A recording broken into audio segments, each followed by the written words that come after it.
This video is a follow-up to our base example where we published our real-time sensor packets to the public Eclipse MQTT broker.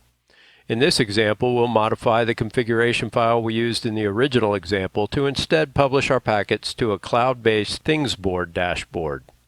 Before we begin, it's assumed that you've watched the base example and are familiar with the SoftHub's MQTT capabilities as well as Thingsboard dashboards. If not, there are links in the video description to direct you to the relevant documentation and videos. We'll start by opening the ruleengine.xml file from our previous example. The only thing we'll need to modify in this file is the publish data action object. We'll first change the message topic per the Thingsboard documentation. We'll specify that null strings be sent for our Thingsboard password and client ID. Next, we'll change our target broker address from the public Eclipse broker to the Thingsboard broker. We'll specify an external .mcfg file that we'll use to reformat our outgoing JSON packets to be compatible with the Thingsboard broker's requirements.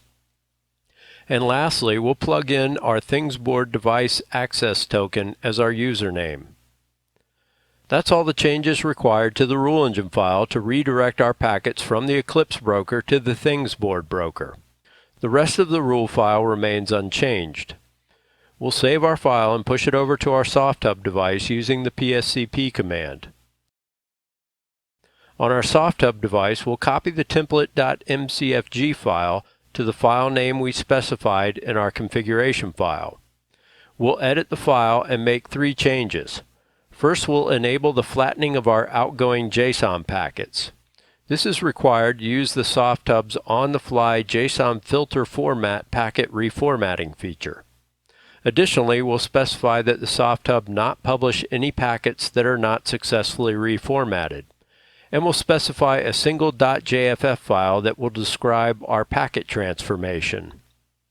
We only need one JFF file because in our scenario, we only output a single packet type. For a JFF file, we'll similarly start by copying the template JFF file to the file name specified in our MCFG file.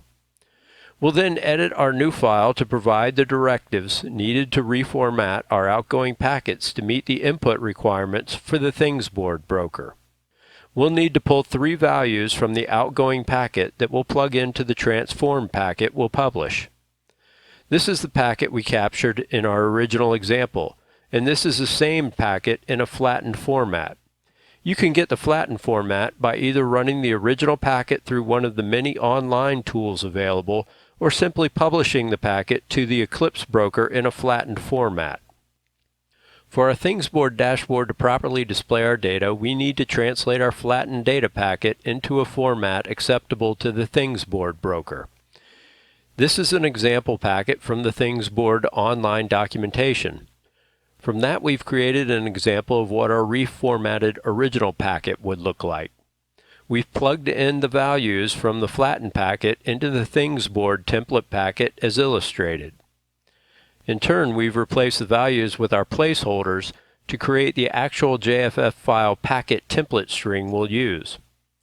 So now we'll just build our JFF file to specify the same transformations. We'll provide the JFF file with the labels for the data fields we want to plug into our template string from left to right. Following that scheme, we provide the label for the timestamp, followed by the current temperature, followed by the current humidity. Note that the timestamp will also need to be translated from ISO format to a Unix timestamp.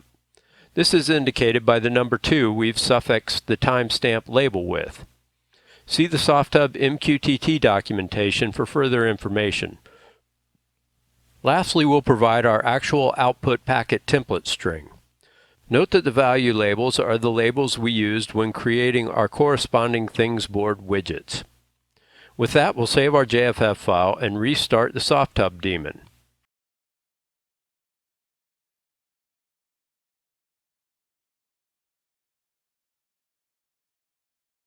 Switching over to our Thingsboard dashboard, we can see our display widgets begin to update with the real-time data being published from our SoftHub device.